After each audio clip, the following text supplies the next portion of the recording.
She's got a conflict with everyone, but has no self-awareness that she's the common denominator. And the partner is like, I don't really know how to do this. Am I supposed to be on her team all the time? Oh, Lord. This podcast represents the opinions of our hosts and guests.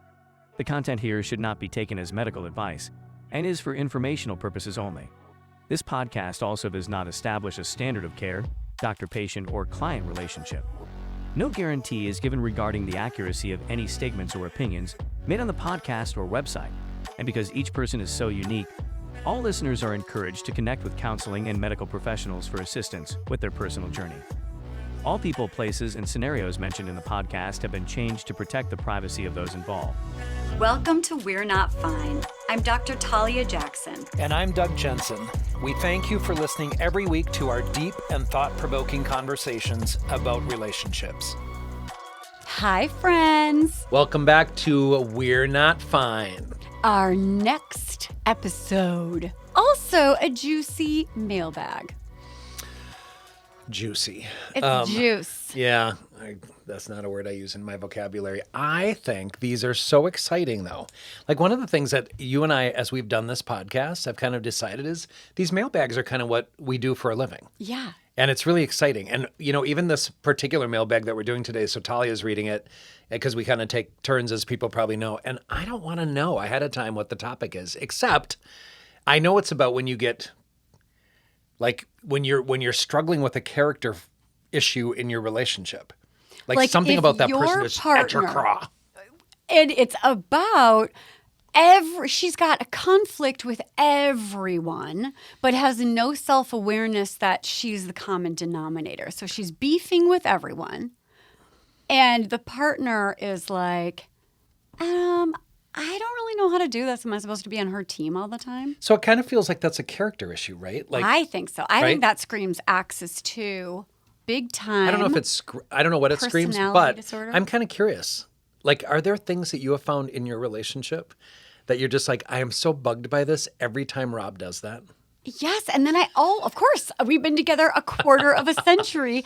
And then I also, when I'm having the same issues in both of my marriages, then I do think about, like, are you talking about me? Yes, I am. And you start to think, I'm the common denominator. Right. I need to. What I think sometimes is, like, maybe I'm not cut out for partnership because, like, partnership really annoys me sometimes. Maybe that's a me thing and not a you thing. So in between appointments, though, not appointments, in between episodes, we sometimes talk about topics. I think you brought that up. That, like, some people are there might people not that are be, not wired? Yes, for relationships, and that might be a fun topic. But what I wonder is if that's because it's like you're too rigid, or that's a little OCD, or just because you value. Are you asking me if I think that about you? No.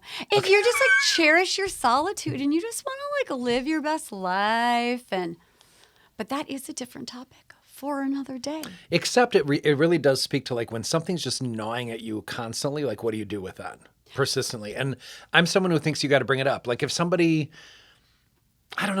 behavior if you're in a relationship and you have a chronic sort of situation that's constantly bothering you, at some point you need to say, you are obsessive and you are, I'm just kidding. I just realized. What is it? That we're not talking about the same person's perspective. And that's why I was not able to track what you were saying, is because this is from the perspective of the partner that is with someone who is always upset with other people and always beefing with other people. But you're saying, what would it be like to be the person that has issues in all the relationships, and the relationships are really legit bugging you?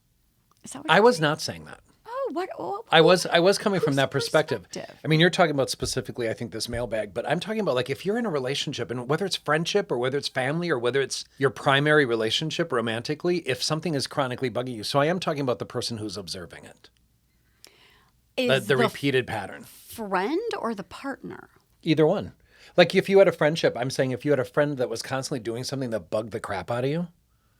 I very seldom come across that in my friendships now. But every once in a while, I'm like, this person does this all the time.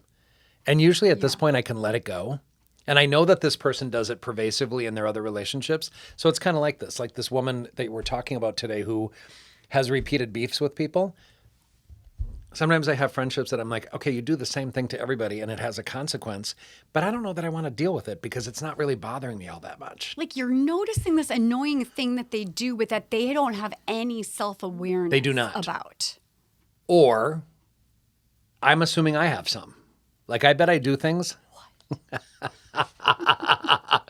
Not you. No, I'm really Anyone but thinking you. about this. Like, But it is an interesting question of like, when am I the common denominator of like all the annoying things happening in my life? yes.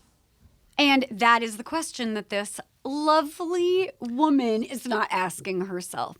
And then the partner is basically saying, what am I supposed to do? Am I always supposed to be on her side?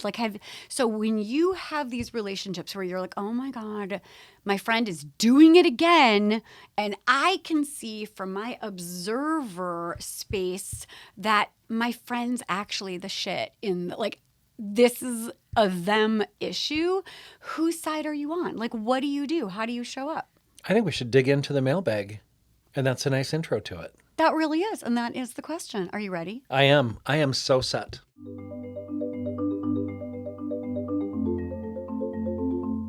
I'm 41 and I'm a man. And my name I believe is Giuseppe.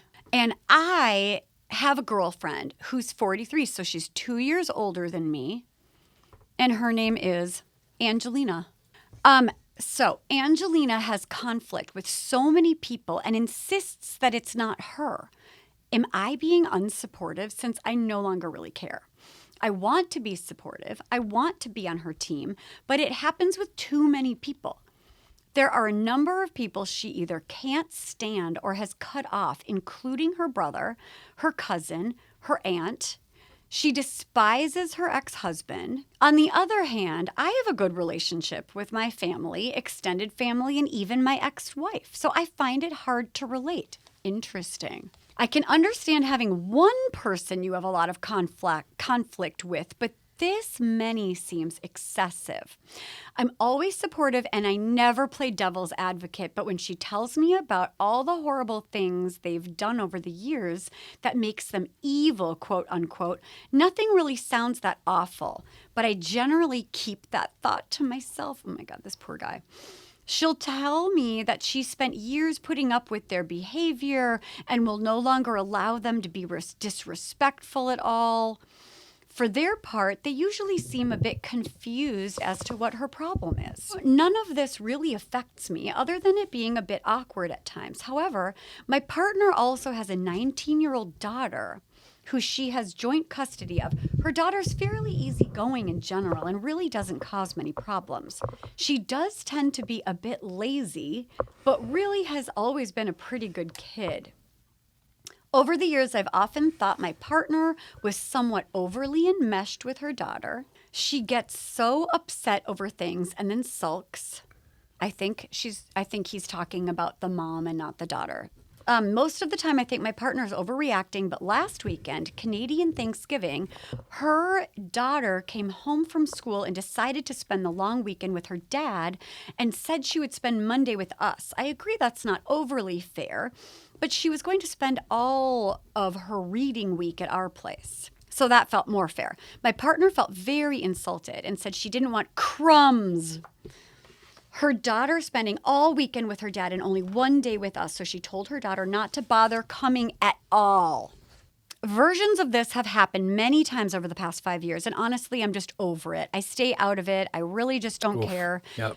I have gently warned my partner that she really needs to stop creating issues like this and just be grateful to spend some time with her daughter.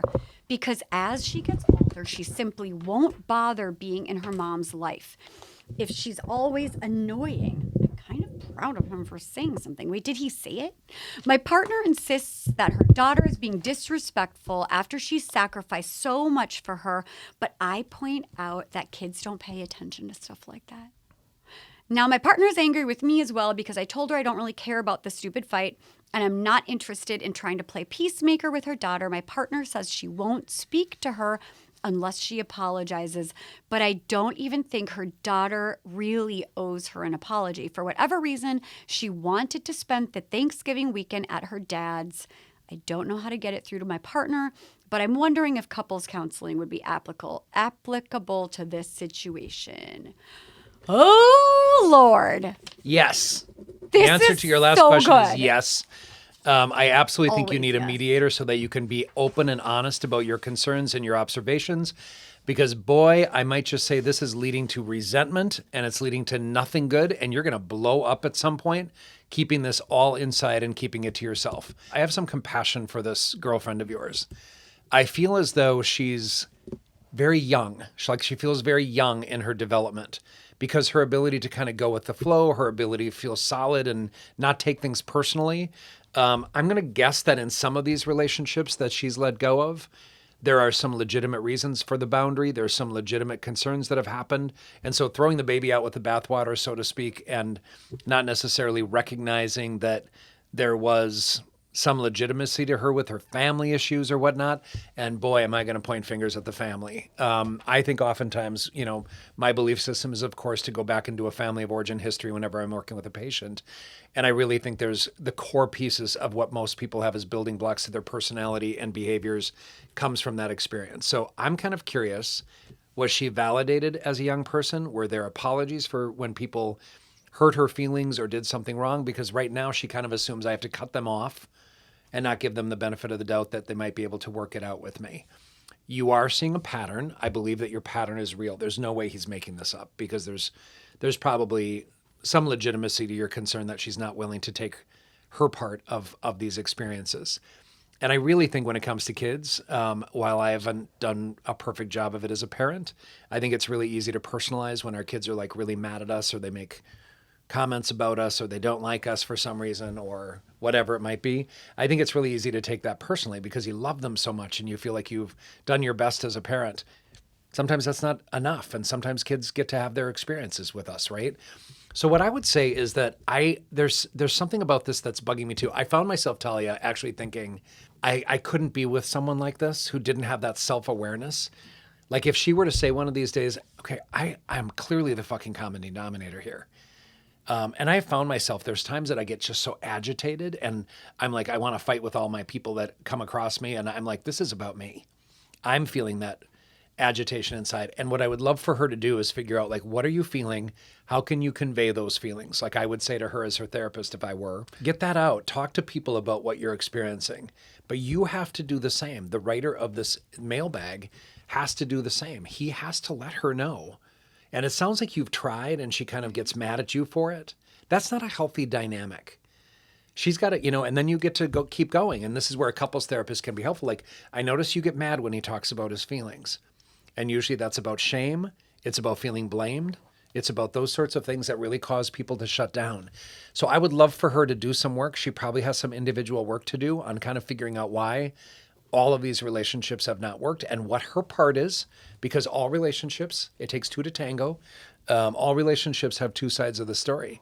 Some might be legitimate let goes, right? She might need to let some of these people go. But I think what you're observing is there's just this tendency to kind of give the finger to these relationships, including her kid in some ways, and walk away and not resolve things or not behave in an adult sort of way. And I wish that for her because she would feel better if she could more thoughtfully, not just cut people out of her life when things get difficult. That's very conflict avoidant in some ways. It's so like it's the tough. fight or flight. It feels trauma related. It does. Yeah. I mean, okay, first of all, that was magic. I'm obsessed with your take, which was so interesting and a really good reminder for me because it was such a compassionate take on what many would be so quick to judge as like borderline personality or narcissistic features. But those personality disorder features do come from trauma. Yep. And family of origin and unmet needs and insecure attachment. And it does, I love what you said about like she feels young. What a compassionate way. Like I was thinking like, yes, these are signs of emotional immaturity and lack of self-awareness that she shows up feeling like I'm dysregulated because you did this to me. And that's the common factor in all of the relationships. Yep. Whereas somebody who's doing their work might have a little more self-awareness about like, wow, I have such a feather trigger for feeling disrespected or minimized or dismissed or not prioritized. And that might be an unmet need, but I am, in fact, creating what I fear most by punishing those around me when I feel entitled to more or when I feel like they've crossed over my boundaries, which I feel like she does have a lot of work to do. I'm really grateful for the compassionate take on what feels to me like emotionally immature, manipulative, blaming others for her own dysregulation and needing other people, the husband is the boyfriend and the daughter to like be on her side or to apologize for not treating her better. And one thing I was really struck by with our guy is that he was just so easygoing about it. It's like, why can't you just face this with some gratitude that they're showing up at all and they want to spend time with you and allow them to do what's right for them? If everything is a slight and everything is disrespectful and everything is, I don't want your crumbs, I don't want anything at all, people aren't going to want to give you anything. Yeah, and I think, words like victim and martyr came up in this conversation as well. And I think it's really easy to go down that path of, and for some reason, I think because of blame and shame and maybe some trauma, we're making some guesses here. There could be all kinds of reasons for her behavior. But the bottom line, and I want to say this as well, I don't think she's a narcissist. I think what is going, from your description anyway, and anything else outside of that category is going to feel bad to her. She's going to feel not good inside. And so right. I wish for her to kind of get in touch with kind of what that is and grow up and develop. And I can't tell you how many people kind of come into therapy just not being self-aware of how they're coming off or what's going on for them. And therapy can be an incredible opportunity to kind of take a look at observations. And this person would be really difficult. I also want to say something else. I've always told people, if you just feel... if you have this experience of people as there's something wrong here or there's something that's not normal or something is triggering me, listen to yourself. Right. There's something underlying it. You should not sweep this under the rug. I also think there's a lot of people who would avoid being direct about your concerns and your observations with her. Nobody fucking grows unless somebody says something. I mean, I feel like this guy is freaking amazing. He sounds like he doesn't get dysregulated when she's dysregulated. He doesn't really want to choose a side. I don't think he's shaming her. But he also feels like what he's doing is kind of looking at her with less than, or I don't know. She's emotionally dysregulated, causing a lot of misery and chaos in her relationships and pointing the finger at other people. Like, absolutely. And maybe, wrong. The truth of the matter is she's going to point it at you at some point too, unless she gets this under control. Exactly. Well, and she does get mad at him when he's not on her side. So what I was trying to figure out what I was thinking about it. Like, I think he looks at her with maybe disgust or just like crazy or whatever the words might be. I'm trying to figure out the right word that I'm trying to think. But if you're looking at her and a loved one as if they're just crazy and you can't say, there is something not working here. You are not paying attention to the fact that there's this chronic way that you engage with the world that doesn't create success in your relationships. But that's why I feel like if anyone can take from what Doug said at the very beginning with a really compassionate view of this woman feels really young, like there were unmet needs, there was trauma, maybe she wasn't being heard or she never learned how to self-regulate. She never learned how to be self-aware and she never got her needs met. Therefore, she's carrying some of this into her adult relationships. What a loving way to think about it. I think most people in adult relationships would be like, F this, I'm out. Unless you look at yourself and do some individual work. Including friendships. I mean, I think these are people who are challenges and difficult for people. And what we're talking about is an elevated way of not only perceiving what's going on, but addressing it and responding to it. So ultimately, when you ask at the end, like, would couples therapy be helpful? I'm really impressed that he wrote in because he's struggling and he wants it to be different. Yes. And it's not helping her to continue this pattern of feeling helpless and possibly just deciding, I want to avoid these people permanently because I can't possibly imagine getting a successful outcome if I were to address it. So not only probably, and this couples therapist, by the way, I oftentimes tell people, get into couples therapy. And if the couples therapist feels like one of you needs some individual work, they will make that appropriate referral. So that's tricky. It is. Because that's what I was going to say. This is what Right. I was wondering, because you started something and you didn't finish. You started a sentence of like, she would be very difficult. And what I'm wondering you were going to say, if you were going to say, is that she is not an ideal candidate for immediate couples therapy unless the couples therapist, tell me what you think. You're not going to like this, but I am telling you, I've known this person. She will be so incredibly defensive unless the couples therapist will immediately align with her, side with her. Everyone else is crazy. I can't believe how awful people have been to you, which is not exactly great for couples therapy. That isn't how I would approach this. But then It started out pretty good. I don't think so. You've had these couples. I have had these couples, but they stay.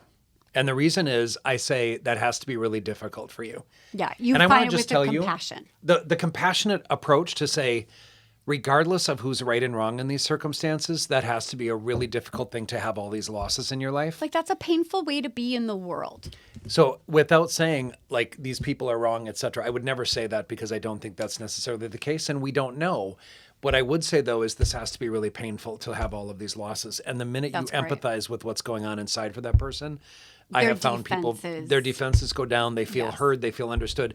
And you actually just kind of, and for anybody who's listening who actually works with me, you know that those first couple sessions, I am just looking through you and trying to figure out what's going on. And then I make these interpretations and observations right away about what the likely goals are for your therapy. And I have had so many people say, I don't know how you know that in one visit. Yeah. But that's what I feel about this woman. I think she's in pain. Well, and that's the compassionate, beautiful way of looking at it is hurt people hurt people. That is the only way I can look at it. Yeah. And so it is. It's like the way that I see it is if there is someone whose behavior and dysregulation and reactivity is the obvious cause of a lot of distress in the relationship, what I also know is they're used to always looking like the identified patient or the stinker, and they're already going to come in really defensive. And so that person is going to need to know that you see the good in them and that you feel their pain and that you're not just seeing the problematic behaviors. Going back to the specific issue, like it would be tough to have this conversation about why to go to therapy, but you get to own that you struggle sometimes with her reactions to strain or conflict, and you're worried about that showing up in your relationship. I think that would be a nice entree to get her in. If she gets into the therapy office, because the other thing I think about people who have these recurrent issues is people assume that we as therapists are going to blame them, or we're going to find out the reason for their difficulty or whatnot. The reason for their pain is you. Yeah. Exactly. Which I'm not going to say. Right. Yeah, I'm never going to say. I think there's reasons why you behave the way you do, and I don't love I don't love her behavior because I think it's hurting her, and I think it's hurting others, and I think it's hurting your relationship. That's beautiful. So I would absolutely say go to therapy. Absolutely. That's what we say often. Find the competent couples therapist who's actually going to call things what they are instead of pussyfooting around. 100%. I love these mailbags. I do too. Where can people find us if they actually love us and Well, want more? I'm very clear. We have a website called We're Not Fine, where you can find all of our episodes, but also on YouTube, and we'll talk about those other pieces, Talia will. But you know, the reality of we'renotfine.com, if you go on there, you can subscribe. And as you subscribe for free, you can be updated on all of our live events, upcoming situations. We have a number of activities kind of going on all the time for this podcast. And so that's where you can find us. But also, and the bigger issue is you can submit on a form that's right on our website, we'renotfine.com, any questions you have, any topics you'd love us to cover, anything at all that might be going on. I think, Talia, one of the funny things, Buddy and I were in Key West, and we had some friends at the poolside, and I think he wrote to us right away. He did. I think I remember that from the I know. poolside. And what Doug was mentioning is we are on YouTube, and you guys have to watch YouTube. I feel like we're a kind of a dynamic duo, and we're much cuter. Are we 3D? 2D? 1D is audio. 2D. This is 2D. We might be 3D someday. Look up We're Not Fine on YouTube. And on Instagram, it's Dr. Talia Jackson. It's Douglas L. Jensen with an EN, and We're Not Fine Pod. And you can like and subscribe, write a review. And we love you too. Take care of yourselves. See you next time. Bye.